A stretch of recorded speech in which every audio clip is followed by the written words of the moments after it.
Hello students, podcast series में आज हम लोग चैप्टर कवर करेंगे लोकोमोशन एंड मूवमेंट। तो देखते हैं लोकोमोशन एंड मूवमेंट क्या होता है। इसमें दो टर्म दिया है, लोकोमोशन एंड मूवमेंट।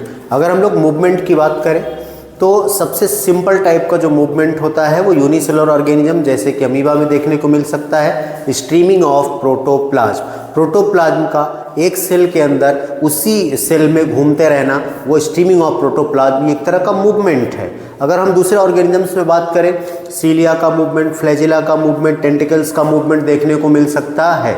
अगर हम ह्यूमन की बात करें तो ह्यूमन बीइंग्स मूव करा सकते हैं, अपने लिम्ब को मूव करा सकते हैं, टंग को मूव करा सकते हैं, जॉ को मूव करा सकते हैं, आईलिड को मूव करा सकते हैं।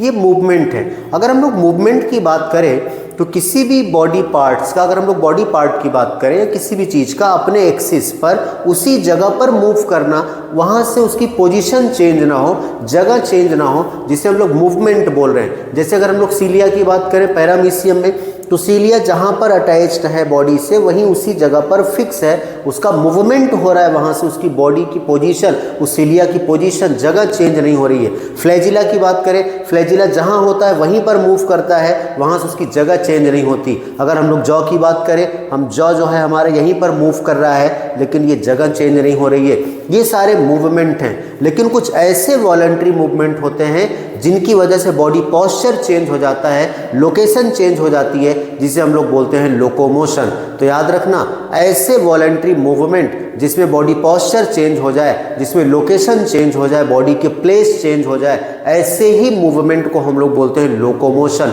इसका मतलब ये है कि सारे जो मूवमेंट हैं वो लोकोमोशन नहीं होते।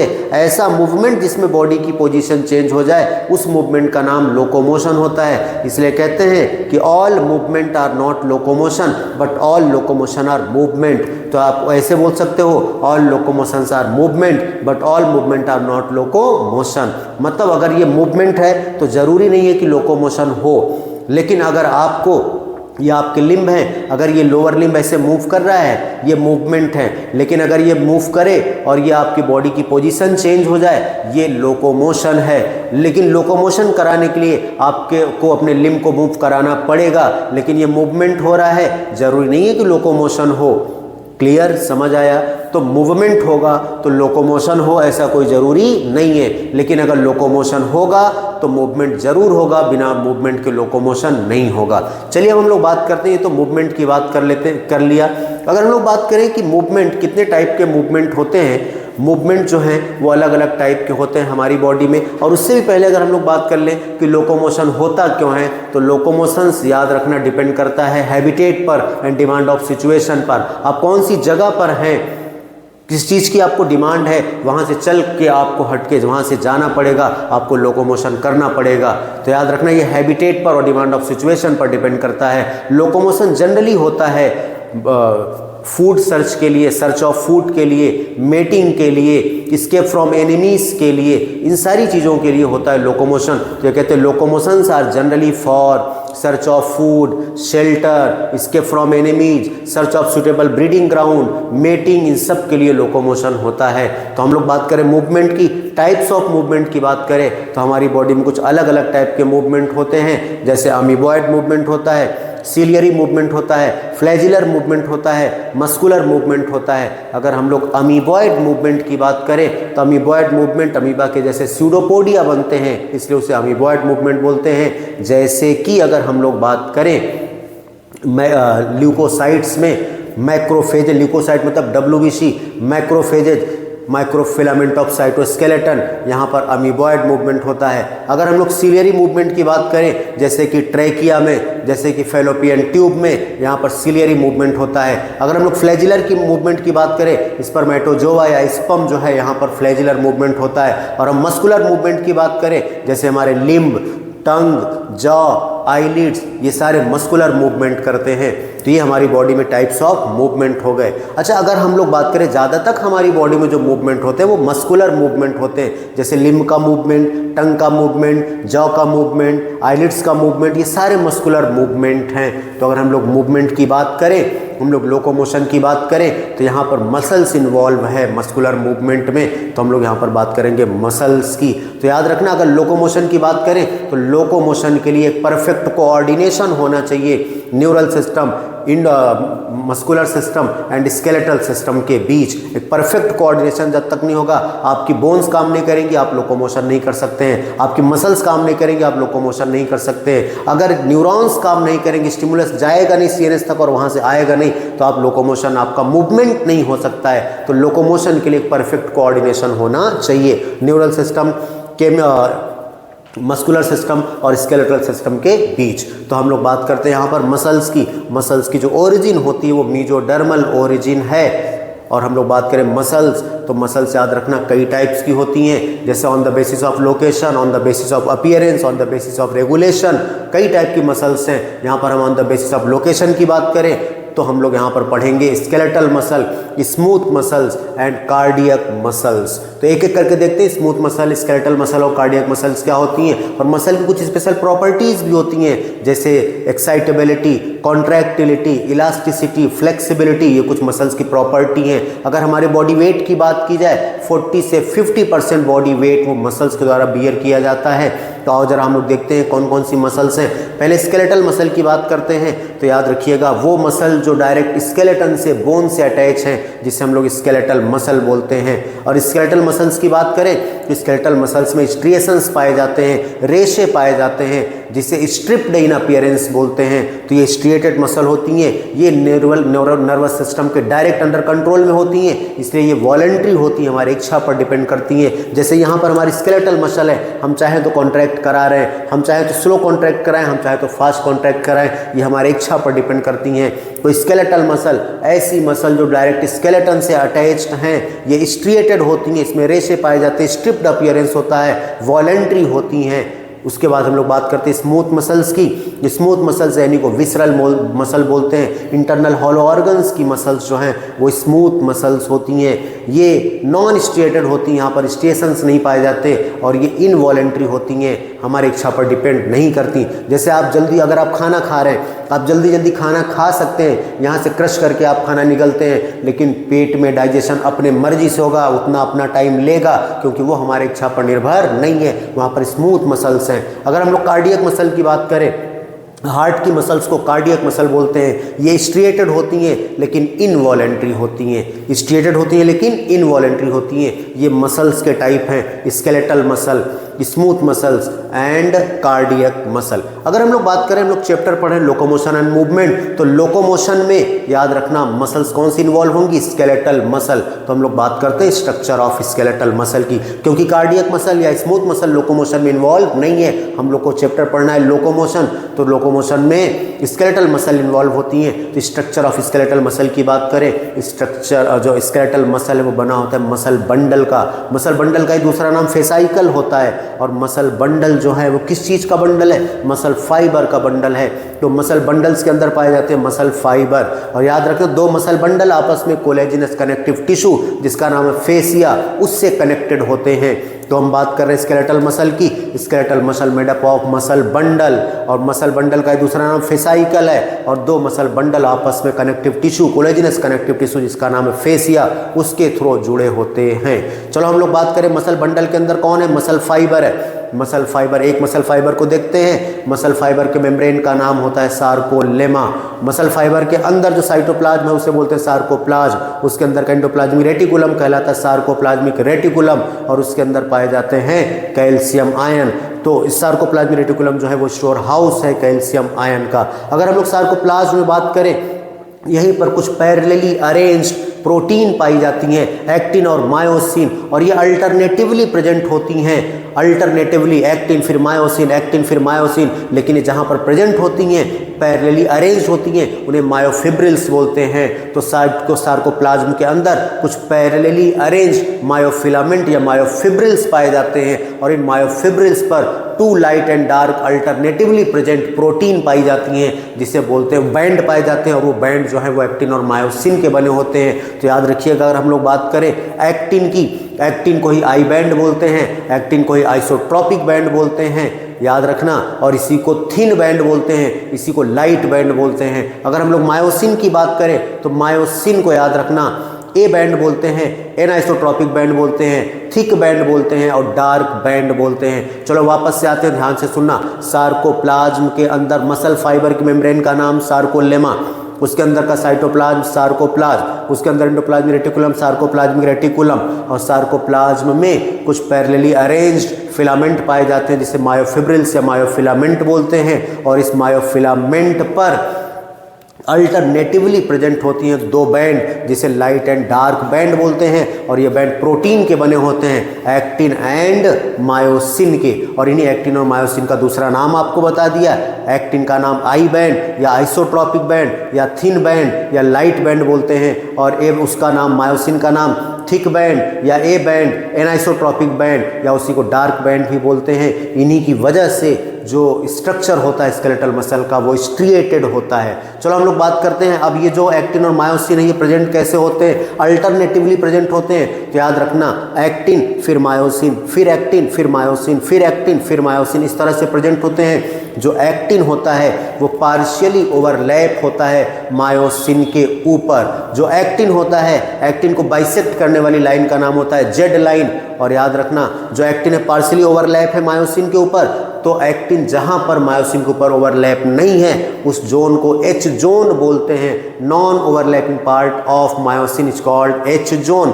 और याद रखना ऐसे ही दोनों तरफ से एक्टिन आ रही है, दो जेड लाइन के बीच का जो डिस्टेंस होता है उसे सार्कोमियर बोलते हैं, which is functional unit of muscle contraction. जो सार्कोमियर है ये मसल कॉन्ट्रैक्शन का फंक्शनल यूनिट होता है, ये हम बात कर लिए। और अगर जो मायोसिन होता है ए बैंड होता है उसको कनेक्ट करने वाली लाइन का नाम होता है एम लाइन। क्लियर?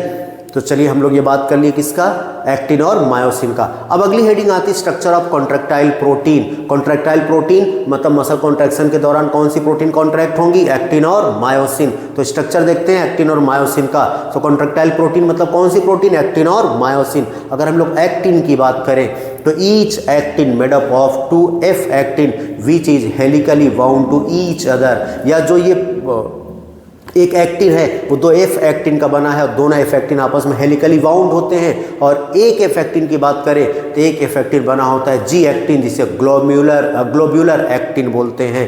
तो याद रखना each actin made up of 2F actin and each F actin is made up of G actin। अगर ऐसा कहा जाए तो F actin जो है वो G actin का पॉलीमर होता है। और जहाँ पर ये F actin जहाँ तक होते हैं पूरे F actin की लेंथ तक एक दूसरी प्रोटीन पाई जाती है जिसे बोलते हैं ट्रोपोमायोसिन। और ट्रोपोमायोसिन के ऊपर एट रेगुलर इंटरवल थोड़ी थोड़ी डिस्टेंस पर पाई जाती है एक दूसरी प्रोटीन जिसका नाम है ट्रोपोनिन। और ट्रोपोनिन जो है वो काम करती है मास्क का।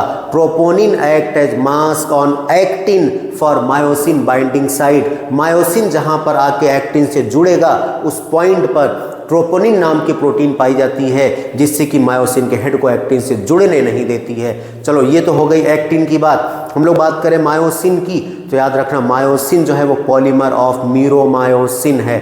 और मीरोमायोसिन क्या होता है, मीरोमायोसिन मोनोमर ऑफ मायोसिन है। मीरोमायोसिन में क्या क्या पाया जाता है, each meromyosin contain a globular head with short neck and a tail. और ग्लोब्यूलर हेड वाले रीजन को बोलते हैं हेवी मीरोमायोसिन और टेल वाले रीजन को बोलते हैं लाइट मीरोमायोसिन। अगर हम लोग हेड की बात करें, मीरोमायोसिन का जो हेड होता है यहाँ पर एक्टिन बाइंडिंग साइट मतलब एक्टिन जहाँ जुड़ेगा और वहीं पर एटीपी बाइंडिंग साइट होती है। क्लियर? तो चलो ये हम लोग बात कर लिए किसका, मीरोमायोसिन का। और जो हेड होता है और जो शॉर्ट नेक होता है इसको मिला के बोलते हैं क्रॉस आर्म। ये स्ट्रक्चर हो गया स्ट्रक्चर ऑफ कॉन्ट्रैक्टाइल प्रोटीन। चलो इसके बाद अगर हम लोग बात करें तो इसके बाद आता है मैकेनिज्म ऑफ मसल कॉन्ट्रैक्शन कि मसल कॉन्ट्रैक्ट कैसे होती हैं। तो मसल कॉन्ट्रैक्शन स्टार्ट होने के लिए, मसल कॉन्ट्रैक्शन के लिए सिग्नल आता है सेंट्रल नर्वस सिस्टम से मोटर न्यूरॉन के थ्रू। और जब मोटर न्यूरॉन सिग्नल लेके आता है, इंपल्स लेके आता है मसल फाइबर के पास, तो मोटर न्यूरॉन और मसल फाइबर जहां पर मिलते हैं उसे बोलते हैं न्यूरो मस्कुलर जंक्शन या उसी को मोटर इंड प्लेट बोलते हैं। क्योंकि मोटर न्यूरॉन आके वहां पर इंड हो रही है मसल फाइबर पर, इसलिए उसे मोटर इंड प्लेट बोलते हैं। तो जब ये इंपल्स लेके आती है, याद रखना मसल कॉन्ट्रैक्शन इसलिए नहीं होता क्योंकि एक्टिन मायोसिन से जहां पर जुड़ेगा वहाँ एक्टिन के ऊपर ट्रोपोनिन नाम का मास्क लगा हुआ है, पर्दा लगा हुआ है। जब तक ये ट्रोपोनिन हटेगा नहीं तब तक एक्टिन मायोसिन से जुड़ेगा नहीं, या मायोसिन का हेड तब तक एक्टिन से जुड़ नहीं पाएगा। तो होता क्या है, जब मोटर न्यूरॉन इम्पल्स लेके आती है मसल फाइबर, तो मोटर न्यूरॉन का जो इंड पार्ट, एक्सॉन का जो इंड पार्ट होता है, साइनेप्टिक नॉब, उसके अंदर साइनेप्टिक वेसाइकल, उसके अंदर न्यूरोट्रांसमीटर। तो जब ये न्यूरॉन इम्पल्स लेके आता है तो मसल फाइबर के ऊपर न्यूरोट्रांसमीटर रिलीज होते हैं, जिससे पूरे मसल फाइबर के ऊपर इम्पल्स फैल जाती है, और उसकी वजह से साइटोप्लाज्म में प्रेजेंट सार्कोप्लाज्मिक रेटिकुलम, वहाँ से निकलता है कैल्शियम आयन। और याद रखो इसी सार्कोप्लाज्मिक रेटिकुलम में प्रेजेंट है कौन, एक्टिन और मायोसिन। तो जब कैल्शियम आयन निकलता है सार्कोप्लाज्मिक रेटिकुलम से, तो एक्टिन के ऊपर जो मास्क है ट्रोपोनिन का, उसे हटा देता है। और जैसे ही एक्टिन के ऊपर जो मास्क है ये हटता है, ट्रोपोनिन नाम का मास्क, वैसे ही मायोसिन का हेड एक्टिन से जुड़ जाता है। और जैसे ही मायोसिन का हेड एक्टिन से जुड़ता है, इसे बोलते हैं क्रॉस ब्रिज फॉर्मेशन। यहाँ पर एक एटीपी यूटिलाइज होती है, क्योंकि मसल कॉन्ट्रैक्शन जो है यहाँ पर एटीपी यूटिलाइज होती है। तो क्रॉस ब्रिज फॉर्मेशन, जैसे ही मायोसिन का हेड एक्टिन से जुड़ता है, इसे बोलते हैं क्रॉस ब्रिज फॉर्मेशन। अब चलो आगे की बात करते हैं। जब क्रॉस ब्रिज फॉर्मेशन हो गया तो जो मायोसिन का हेड है वो ऐसे मूव करेगा, मायोसिन का हेड मूव करेगा, मायोसिन में कोई चेंज नहीं आएगा। और ये मायोसिन का हेड है, मायोसिन के हेड के ऊपर ऐसे एक्टिन जुड़ा हुआ है, लग गया है। तो मायोसिन का हेड ऐसे मूव करेगा तो उसके ऊपर का जो एक्टिन है ये भी मूव करेगा, और दोनों तरफ से हेड ऐसे मूव करेंगे तो जो एक्टिन है पार्शियली ओवरलैप होता है मायोसिन के ऊपर, और जहाँ पर ओवरलैप नहीं होता उसे एच जोन बोलते हैं। तो याद रखना ऐसे दोनों तरफ से हेड ऐसे ऐसे घूमेगा, ऐसे मूव करेगा, तो जो एक्टिन है वो ऐसे स्लाइड करेगी मायोसिन के ऊपर, तो जो एच जोन है वो शॉर्ट हो जाएगा। तो चलो ये तब तक ऐसे घूमती रहेगी जब तक कैल्शियम आयन है, क्योंकि जब तक कैल्शियम आयन है तब तक ट्रोपोनिन हटा हुआ है, और जब तक ट्रोपोनिन हटा हुआ है मायोसिन का हेड एक्टिन से जुड़ा हुआ है। जैसे ही इंपल्स पास हुई कैल्शियम वापस चला गया, जैसे ही कैल्शियम वापस गया ट्रोपोनिन फिर से आ गया एक्टिन के ऊपर, और मायोसिन के हेड को रिमूव कर दिया, हटा दिया, वहाँ से डिटैच करा दिया। इसे बोलते हैं क्रॉस ब्रिज ब्रेकडाउन। और जब क्रॉस ब्रिज ब्रेकडाउन होता है यहाँ पर भी एक एटीपी यूटिलाइज होती है, मतलब कि मसल कॉन्ट्रैक्शन में, एक एटीपी क्रॉस ब्रिज फॉर्मेशन में और एक एटीपी क्रॉस ब्रिज ब्रेकडाउन में। तो जब जैसे ही हेड हटा वैसे ही ये दोनों अपने अपने पोजीशन पर चले जाते हैं, जहाँ से शुरुआत किया था वहीं पर वापस पहुँच गए। तो आओ जरा देखते हैं क्या क्या होता है मसल कॉन्ट्रैक्शन के दौरान, जिसे बोलते हैं इवेंट ड्यूरिंग मसल कॉन्ट्रैक्शन। तो देखो जब दोनों तरफ से मायोसिन का हेड ऐसे घूमता है तो याद रखना जो एच जोन है, एच जोन रिड्यूस होता है, आई बैंड कॉन्ट्रैक्ट होता है, रिड्यूस होता है, ए बैंड पे कोई चेंज नहीं आता, A band retain their length, A band जो है अपने लेंथ पर बना रहता है, क्योंकि ए बैंड का हेड घूमता है। और जब आई बैंड ऐसे स्लाइड करेगा दोनों तरफ से, आई बैंड से जुड़ा कौन, जेड लाइन, जेड लाइन भी दोनों तरफ से ऐसे अंदर स्लाइड करेगी, अंदर खिसकेगी, तो जो सार्कोमियर है वो भी कम हो जाएगा। इसलिए तो बोला था ये जो एच जोन है, आई बैंड है, एम बैंड है, ये सब सार्कोमियर के बीच में ही आते हैं। इसलिए तो सार्कोमियर को बोला था functional unit of muscle contraction. तो ये इवेंट कौन कौन से इवेंट मसल कॉन्ट्रैक्शन के दौरान, एच जोन शॉर्ट होगा, आई बैंड रिड्यूस होगा, ए बैंड में कोई चेंज नहीं आएगा, सार्कोमियर शॉर्ट होगा। क्लियर? ये हम लोग बात कर रहे हैं मैकेनिज्म ऑफ मसल कॉन्ट्रैक्शन की, कि मसल कैसे कॉन्ट्रैक्ट होती हैं। चलो अगर हम लोग बात करें मसल कॉन्ट्रैक्शन की, ये कहते हैं मसल कॉन्ट्रैक्शन को स्लाइडिंग फिलामेंट थ्योरी से समझ सकते हो। क्यों? क्योंकि एक्टिन मायोसिन के ऊपर स्लाइड करता है, इसलिए बोला स्लाइडिंग, याद रखना। तो चलो आगे बात करते हैं हम लोग। इसके बाद हमारे मसल्स में एक पाया जाता है ऑक्सीजन स्टोरिंग पिगमेंट, जिसे बोलते हैं मायोग्लोबिन। जो मायोग्लोबिन है ये रेड कलर का होता है, मसल में पाया जाता है, ऑक्सीजन स्टोर करता है। तो जहाँ पर मायोग्लोबिन ज़्यादा होता है वो मसल रेड अपीयर होती हैं, जिसे रेड फाइबर बोलते हैं। जहाँ पर मायोग्लोबिन कम होता है उसे वाइट फाइबर बोलते हैं, उसे क्या बोलते हैं, वाइट फाइबर बोलते हैं। तो याद रखना रेड फाइबर इसलिए रेड फाइबर बोल रहे हैं क्योंकि मायोग्लोबिन कंटेंट ज़्यादा है, मायोग्लोबिन कंटेंट ज़्यादा है, इसमें ऑक्सीजन ज़्यादा है, और ऑक्सीजन क्या काम करता है, एरोबिक रेस्पिरेशन। एरोबिक रेस्पिरेशन कहाँ होता है, माइटोकॉन्ड्रिया में, इसलिए रेड फाइबर में माइटोकॉन्ड्रिया कंटेंट भी हाई होता है, याद रखोगे। और इसीलिए इस रेड फाइबर को एरोबिक मसल भी बोलते हैं। वाइट फाइबर में मायोग्लोबिन कंटेंट कम है, माइटोकॉन्ड्रिया भी कम है, एनारोबिक मसल बोलते हैं, लेकिन वाइट फाइबर में सार्कोप्लाज्मिक रेटिकुलम हाई होता है। तो याद रखना हमारी बॉडी में, हमारी मसल्स में क्या बोला, ऑक्सीजन स्टोरिंग पिगमेंट मायोग्लोबिन पाया जाता है और मायोग्लोबिन कंटेंट रेड फाइबर में ज़्यादा, वाइट फाइबर में कम,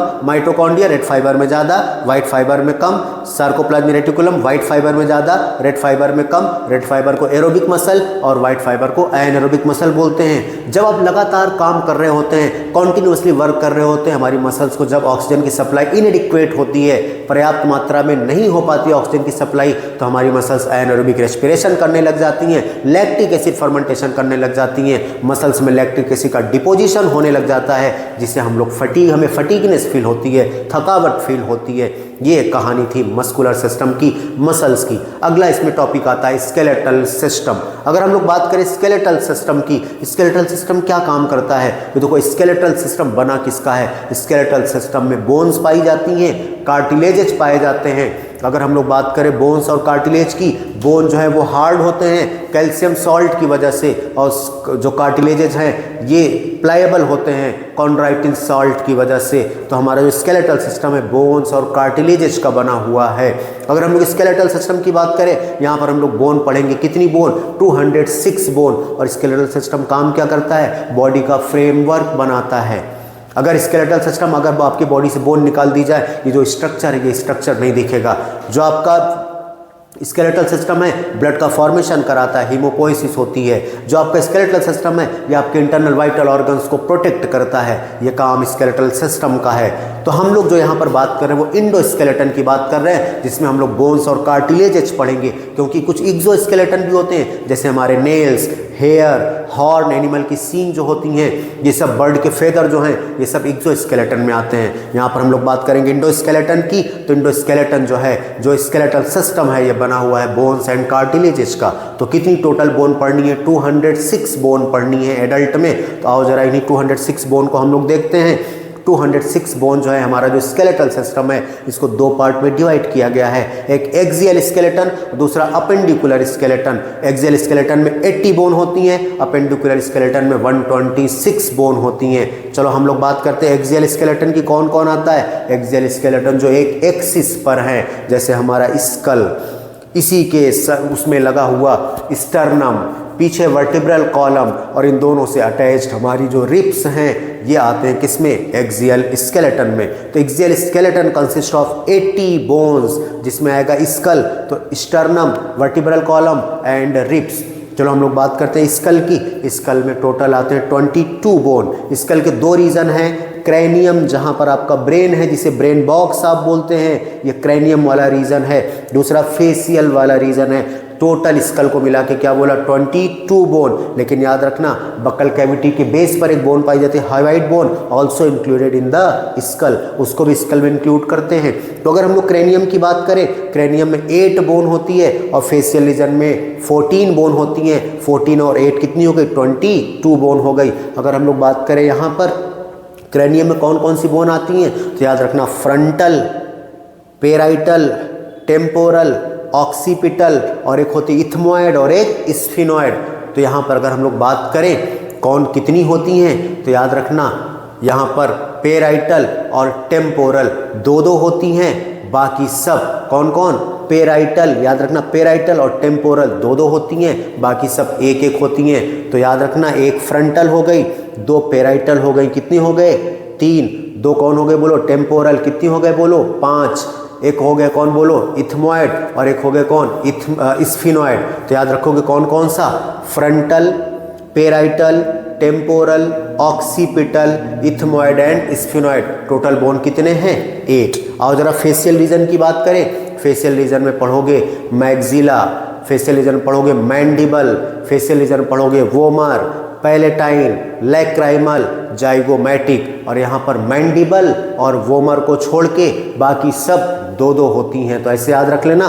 क्रैनियम रीजन में ऐसे याद कर लो, पीटी करते थे स्कूल में, पी और टी, पीटी करते थे ना, पी से पेराइटल, टी से टेम्पोरल। तो पीटी दोनों हाथ से करते हो ना, तो ऐसे याद करो पीटी 2 हैं, दो हैं, बाकी सब एक एक हैं। तो पेराइटल और टेम्पोरल क्रैनियम रीजन में दो दो, बाकी सब एक एक। और चलो फेशियल रीजन में क्या क्या बोला, फेशियल रीजन में मैंडिबल और वोमर एक एक हैं, याद रखना, बाकी सब दो दो हैं। तो फेशियल रीजन में 14 और यहाँ पर 8, टोटल हो गए 22 बोन। क्लियर। और हाइवाइड बोन जो है बक्कल कैविटी के बेस पर, वो भी इंक्लूड होती है कहाँ पर, स्कल में। इसी स्कल में अगर हम लोग बात करें तो ईयर ऑसिकल पाए जाते हैं। ईयर ऑसिकल एक तरफ 3 है, मैलियस, इंकस, स्टेपिस, और दूसरी तरफ भी वही 3 है, 3 और 3 6, तो 6 बोन जो है वो ईयर ऑसिकल में, एक तरफ 3 और दूसरी तरफ 3।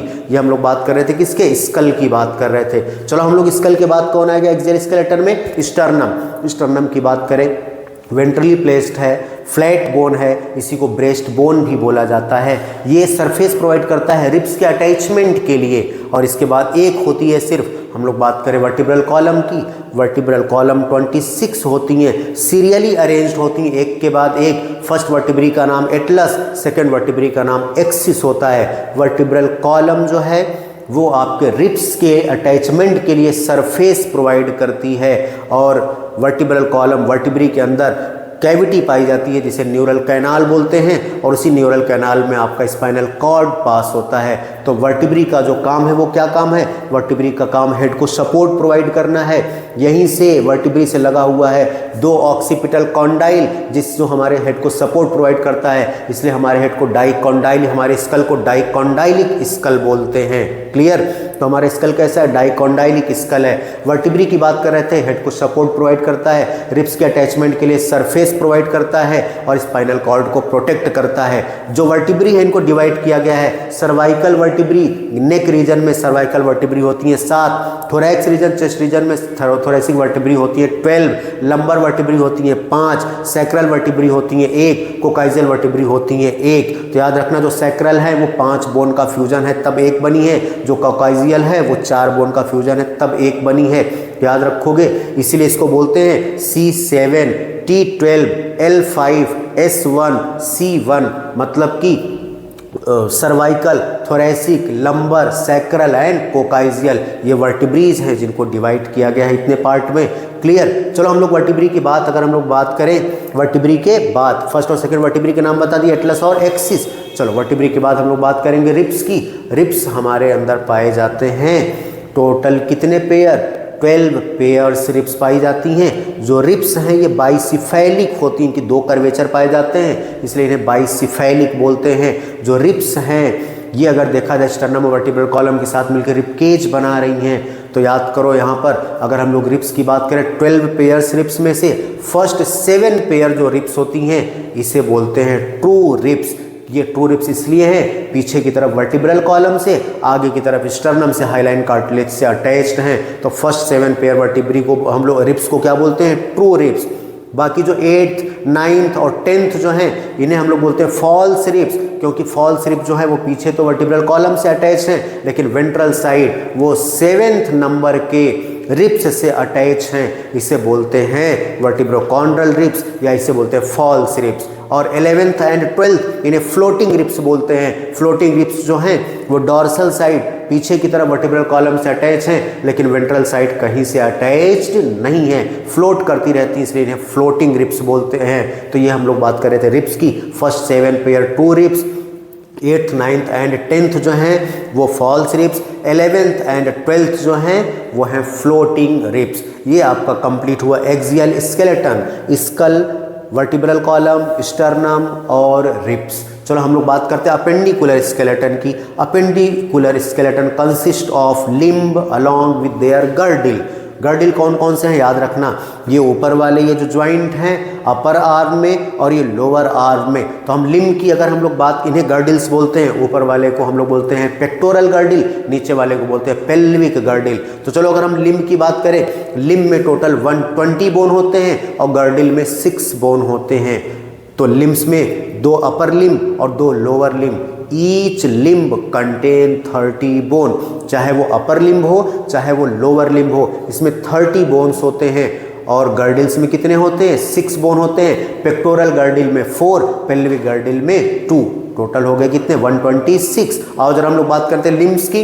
ईच लिम्ब कंटेन 30 बोन, चाहे अपर लिम्ब हो चाहे लोअर लिम्ब हो। अपर लिम्ब की बात करते हैं, ये यहाँ पर है ह्यूमरस, रेडियस अल्ना, यहाँ पर 2 है जिसे रेडियो अल्ना बोलते हो एक साथ, इधर है रेडियस, इधर है अल्ना, यहाँ पर है कार्पल्स 8 होती हैं, तो ह्यूमरस 1, रेडियस 1, अल्ना 1, यहाँ पर कार्पल्स 8 होती हैं 8, मेटाकार्पल्स 5 होती हैं, फैलेंजेज कितने होते हैं 14, तो टोटल कितने हो गए 30 बोन्स, फैलेंजेज 14, इन सब में 3 3 3 होते हैं और इसमें होता है थंब में कितना 2, तो जितना इधर है उतना ही इधर है, तो एक लिम्ब में कितना 30, इधर कितना हो गया 30, 60 हो गया। लोअर लिम्ब में भी 30 होते हैं, देखो यहाँ से लेके यहाँ तक जिसे बोलते हो फीमर लॉन्गेस्ट बोन होती है, याद रखोगे। फीमर के बाद यहाँ से लेके यहाँ तक चलोगे नीचे, टिबिया और फिबुला एक एक होती हैं। उसके बाद जो यहाँ पर ये आपने जो पढ़ा जिसे कार्पल्स बोल रहे हो,